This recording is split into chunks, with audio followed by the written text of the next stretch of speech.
Welcome and thanks for joining us on the Flourishing Life podcast, where we will be discussing what we see on the daily. We're Jackie and Tab from Flourish Medical and Wellness in Savage, Minnesota, where listening to our patients is the priority. Our foundational medicine clinic bridges the gap between traditional and functional medicine. We are pattern recognition specialists that focus on individualized patient care and health optimization. With a combined 30 years of medical experience, our goal is to provide insights that will help you take control of your health. Be sure to follow us on Instagram at Flourish Medical Wellness and on our website, flourishmedicalwellness.com, to stay up to date with what's happening at the clinic. The following content is the opinion of Jackie and Tad Tewes and is not intended to diagnose or treat any medical conditions. Please be sure to speak to your healthcare provider for your unique needs. Hello, everyone. Welcome back. Jackie here from Flourish Medical and Wellness, where our priority is listening to you, our patients, and practicing a team approach to foundational wellness for long-term healing. Today, I have a special guest on the podcast. It's actually our first guest, so kind of an exciting moment here for everyone. And so we are going to jump in with Corinne and learn a little bit more about how to make our kitchens healthier. So thank you so much for joining us today, Corinne. Corinne is the founder and owner of Spry Kitchen. Tell our audience a little bit about that, how it came to be, and what you do. Sure. And thank you so much for having me. I'm so glad to be here. Yeah. So, a while ago, over a decade ago, I was exposed to black mold. And if you don't know, it usually turns into cancer if you don't catch it. So I, of course, went to my doctor, and she was a Western medicine doctor. What she prescribed would have not been sustainable for me. It would have tanked my gut health. And it just didn't feel right in my heart. So I found 2 online doctors. I mean, this was a miracle. They had both been through mold toxicity, toxification, and I read both their protocols, found what was right for me, and I detoxed it. And so I was so sick, Jackie, that I couldn't digest food. And I love food. I was down to 72 pounds. Oh, my goodness. So I healed all that, came back, and, been working in advertising most of my life as an art director. And now I decided to try to help others. Yeah. I love it. So tell me some of the symptoms that you were having. Like, how did you know that you had this exposure? Well, I became weaker and weaker. And I mean, I'm a lean running person. I eat a lot of food, but I'm kind of a little bit hyper. I wasn't hyper. I wasn't myself. Sure. I got brain fog. So not digesting food, I would eat dinner and be miserable till 4 a.m. I mean, even wake up miserable. And I'm like, oh, this is not myself. There's something wrong. Sure. And so finally, when I found the mold source and got rid of that, just didn't be around it anymore, my body was able to heal. As long as I provided the right things for my cellular turnover to heal. And so that in your home? Was the mold in your home? It was. I hired some crooks to refurb my home, and they flooded the brand new dishwasher, which is common if you don't know to make sure there's not a kink in the house. And I found it and I reported it, and they said, and I was working 70 hours back then. They said they took care of it, and I just believed them. Yeah. So living in that toxicity made me really realize how precious health is. And I really think, don't you think health is your wealth these days? Oh, absolutely. Yeah. It's not something you really, money can't really buy it, right? Like there are things that you can do to help, help with your health and supplement your health, but it's just time and what you're putting in and doing on a daily basis. So had kind of this, life-changing experience with sickness and illness in your own personal experience. And then that's kind of led you to say, hey, I want to do more and help more people and have seen this need. So tell us more about what you do and how it works. So at Spry, we provide education and offer a fun, easy way to let go of foods that hinder health while it supports foods and suggestions that actually support healthy weight and hormone levels. Cool. So I think food's a hard one for a lot of people. I mean, I hear this, if not on a daily basis, a weekly basis, where, I'll have patients bring in food journals and they have no idea that a lot of these foods are actually causing more harm than good. Right on. And so and they don't know where to start, right? Like they don't even know what to look for, how to read ingredients. I think a lot of people have been kind of trained to look at the nutrition, but there's a big difference between the nutrition label and the ingredient label, right? Yes. So that's really how it came to be. I have a lot of friends, and most of them are over 50, and they're like, how do you stay thin? Yeah. Well, I eat a lot of healthy fats and low carbs. Yeah. Easy, right? She's like, okay, tell me what you eat. I'm like, tell me what you eat. Yeah. And then it just came, just come over and fix my kitchen so I know. Yeah. And that's how it began, That is awesome. So as far as I know, there are about 3 steps that you kind of take to do this. So tell us about those. Okay, so first we go through, your oils, your spreads, your butters, things like that, because rancid oils, that's what they're calling them these days, they are so harmful, and they actually block detox pathways. So if your body can't detox, it has to make somewhere to put it. That's usually fat pockets or brain fog, things like that. Yeah. So if we can remove those toxifiers, it's so much easier to heal. And that's what Spry does. So second step, we go through your refrigerator items. Yeah. And this is all virtual. You take a photo, you send it to me, give me, some time to go through your items. And then we do a Zoom call or a FaceTime. And I go through and help you. I send PDFs of support information. Then the third step, and it's important why we do it in 3 steps. It's a lot of information.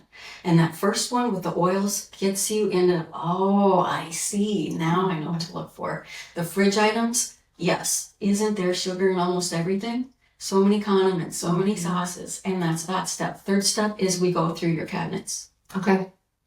And then do you kind of do a meeting of each one after each one? Yeah. Okay.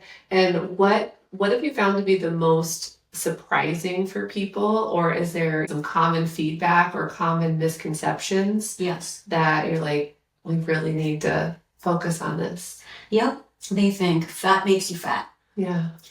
And they're right. If it's unhealthy fat, like canola oil, grapeseed oils, vegetable oils, the vegetable oil, it's not about vegetables. This fat can actually block your detox pathways. So once they learn this, they're like, oh, now that I have these healthy ones, you'll feel so much better. So it's impressive when people learn, if I get the right fats in my diet, it satiates me, it heals my cells. It gives you so much more energy. So what are some of those fats that you recommend people replace? Well, I love cooking with coconut oil and avocado oil. These have very high smoke points. And they say cook with Italian extra virgin olive oil. But the extra virgin means it's first press. And it actually contains a lot of the olive fruit, which is a very low smoke point. So I don't recommend it for cooking unless you get the right kind. Maybe the third press. Okay. And that's a cleaner, oilier oil. Okay. And that's healthy too, but it still has a lower smoke point than avocado and coconut oils. Okay. What does a smoke point mean? I don't know about this. When you're frying cooked up, if it is a, first press olive oil, fruity kind, big flavor, it will start to smoke when it's maybe, like say your dial goes from 1 to 10, maybe at a 3 or 4. Okay. So you can't really stir fry with it. Sure. It won't cook your vegetables, right? Got it. Okay. And then, so if you do it with coconut oil or avocado oil, you can go up to 7. This one goes up to 7, Okay. And you can really cook it at a higher temperature and still maintain good health. Yeah. Tell me about what you most commonly find in pantries or the oil piece. Well, being toxified by black mold is a big one. Yeah.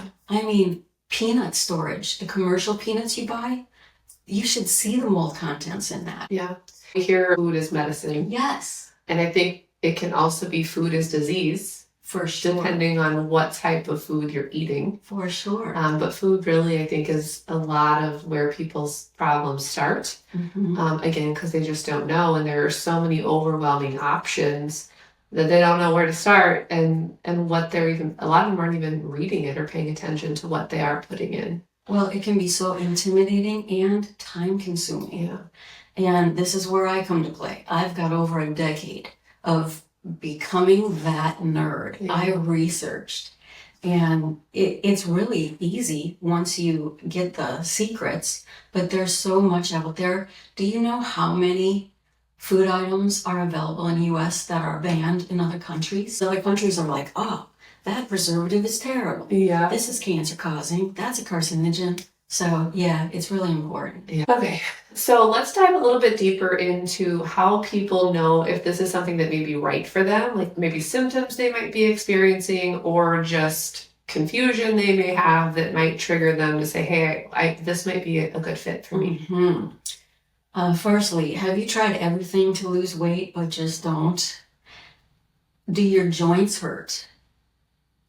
Brain fog? Have you had a diagnosis? Hashimoto's, type 2 diabetes, all of these things can lead you to reach for help. And I want you to have the good help, the real help. Yeah, so you're getting to the core and trying to fix those issues that are contributing versus just here's your blood sugar medication or your thyroid prescription. Right on. Yeah, get to the source of the problem. It's a system healer, not just a symptom healer. Tell us 1 to 2 kind of helpful pieces of advice for our listeners to kind of be able to take and say, hey, I can make some small changes here, or just things that you commonly see. Sure.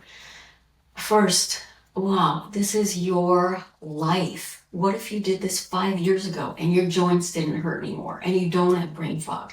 Think of how you'd show up to your circle, your family, your work. I just think you'd have so much more to bring to your life and it feels better. Secondly, become aware of unhealthy oils. Canola, vegetable, grapeseed. These have some terrible things in them. Just switch them out to avocado oil or coconut oil. Those are the 2. And these are hidden a lot of times, right? It's not just the cooking oils that you're cooking with, but also hidden in a lot of our processed foods. You're absolutely right. All those fried foods, even the baked Cheetos and things, they aren't using the healthier oils. They are using those rancid oils. And once that gets in your system, your body doesn't know how to process it. And it's got to put it somewhere. Why not make this fat pocket? Or it does process it through your organs and it blocks your detox paths. Yeah. So it's very important. Yeah, I think a lot of people don't understand that, when they have some of that weight loss resistance and how toxicity plays in. Toxins are fat soluble, right? Yes. Our body is smart and it says, hey, this is bad. This is bad for me. So I'm going to store it in this fat and create more fat to actually protect your body. Because it can't process those things appropriately, like you were mentioning. And so, yeah, absolutely. It's self-preservation, actually. I know, our body's incredible. It is. Tell me about, throwing this one at you here, but tell me about people going out to eat.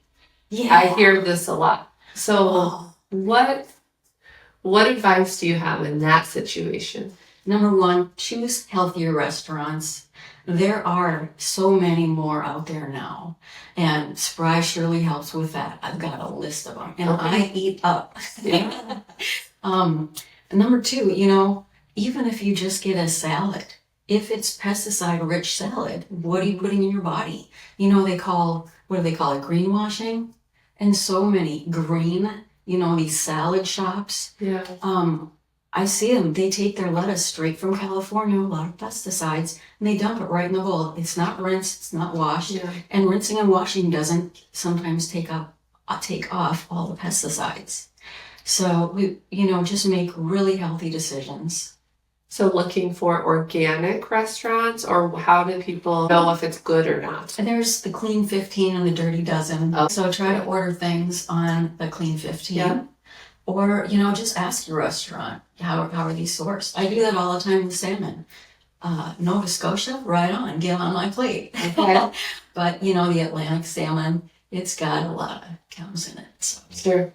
Okay, so finding good, just Good quality restaurants, to begin with. Good restaurants, it's what you order. Yeah. And, how does your body feel after it? These higher vibe foods, organic, non-processed, it has a higher vibration. It feels a lot better after you eat it. And sometimes, can we talk about bugs in the body? Yeah. Your biome, your microbiome? Yeah. It's actually what digests. Yeah. I learned that the hard way. So if you're feeding the bad bacteria, that's what you're going to crave. It grows and it craves more. While your good, healthy bacteria is craving, fresh vegetables, cooked vegetables, healthy grass-fed meats, organic chicken, things like that. That's what it craves. But then your bad bacteria, if you're feeding them, they're growing and craving more of the junk. And once you break that into that next mode of feeding your good bacteria, it feels so much better. You crave the healthier choices. So I noticed that. I think it's pretty hard to find any restaurant where I don't feel a little off when I eat there, regardless of what I'm choosing.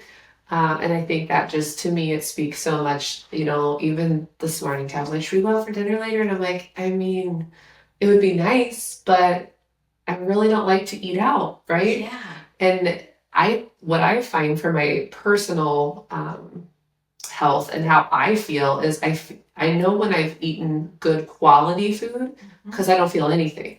Right. I feel like I did before I started eating. Yeah. Right. Whereas even if it's at a good restaurant, after, I know if it's not good because I feel sluggish, I feel bloated, I feel, just that slower digestion, which weighs you down, right? So I don't know, that's for me. I just feel more normal when I know I'm eating good food. I don't feel different. Tell me a little bit. I know some people can kind of get confused about like eggs, fish, beef. What are those key things to look for on the packages? You kind of mentioned grass-fed. I just want to kind of hear from your perspective. What are those three? So fish, eggs, and beef. What are the big kind of keywords they need to look for on packaging? It's actually where they're sourced for fish. Okay. Atlantic, Pacific, there's a lot of stuff in our oceans. Yeah. If you go further north, it's more pristine up there. Okay. So look for those sources. With beef, the grass is a cow's diet. Mm-hmm. Then when they switched it over to hay, to grains, they can't digest it. They're just like some of us are, and that doesn't make you the healthiest. So if you're ingesting this not so healthy meat, why won't you look for the good kind, the grass fed? It tastes so much better too. Mm-hmm. And then eggs. Oh my gosh.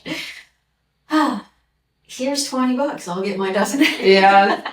There's a reason. The pasture raised eggs. Yeah. That is the best by far choice. You can tell their yolks are so much oranger. That's nutrients. That's for your healthy body.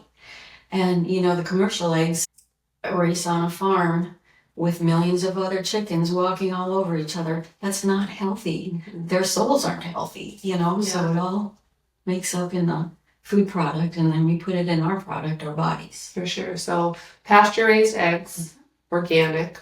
Usually they say them on there. Yeah, right? Usually it is, yeah. And then your grass-fed, grass-finished. I think that is something that's kind of key to look for because a lot of times it can be grass-fed but then finished with grains or corn, which again has a lot of mold, typically what they're eating. And then fish, avoid Atlantic, Pacific. Correct. Okay, super helpful. Mm-hmm.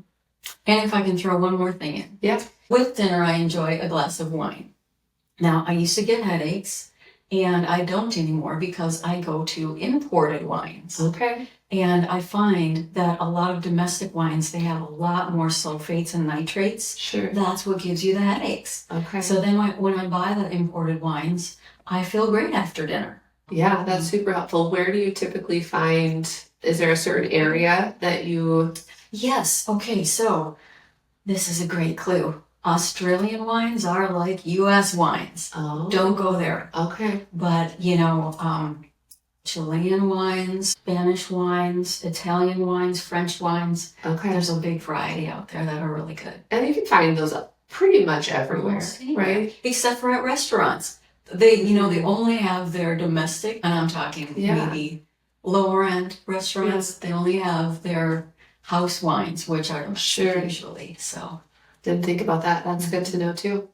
This has been super helpful. I know I've taken some things out of it for sure, and I'm sure our listeners will as well. So tell us, where do we find you? How do they reach out? What's the best way to kind of reach out if they're looking to see if this would be a good fit for them? Sure. Well, we're brand new right now. The website is under development, so it's via phone or email. Put those down in the comments for you guys. Yes. Okay, thank you so much for being here. I am so excited to watch this journey unfold for you, because I know, I think when people live by what they do, right, it's a passion because they've lived it, they know it, it's affected them. Just your ability to help people is so much greater because you know it and you live it. So I agree, and you know that firsthand. Yeah, so this is great. Yes, thank you so much for being here. Thank you so much. I really appreciate it. All right, that's a wrap. Thanks for listening in to the Flourishing Life podcast. You can watch this full video version of this podcast inside the Spotify app or on our YouTube channel. If you like this episode, please rate, review, and subscribe on your favorite podcast app, and be sure to share this episode with a friend, and follow us on socials at Flourish Medical Wellness and on our website at flourishmedicalwellness.com. The information on this podcast is for educational purposes only and is not intended to replace medical advice or to be a substitute for professional medical diagnosis or treatment.